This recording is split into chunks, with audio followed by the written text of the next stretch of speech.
India's private space sector has scored a landmark first, achieving in-orbit imaging of another satellite and showcasing a new level of homegrown space capability and confidence.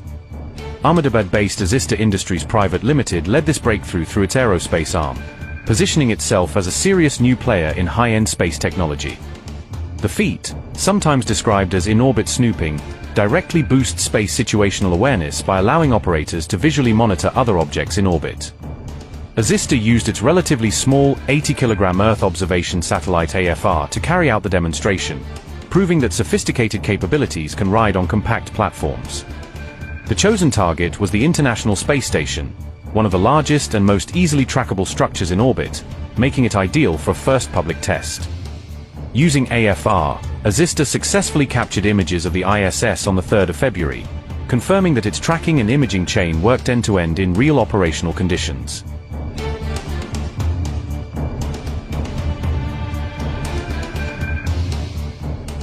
Space engineers conducted two separate trials on the 3rd of February, both under challenging near-horizon, sunlit passes that tested the system at less than ideal viewing angles.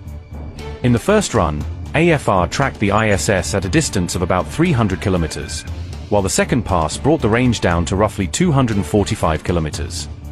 AFR's onboard sensor captured 15 usable frames during the passes, achieving a sampling of roughly 2.2 meters per pixel, with each frame keeping the station within the target area.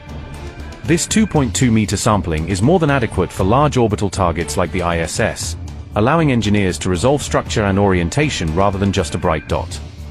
Azista has stated that both trials achieved 100% mission success, validating not only the optics but also the precise pointing, timing, and tracking algorithms. Interestingly, the same non-Earth imaging techniques could, in the future, support early detection and tracking of ballistic missiles or other high-value threats in space. The demonstration proved that indigenous algorithms and electro-optical systems, designed and built in India, are capable of performing complex in-orbit tracking tasks.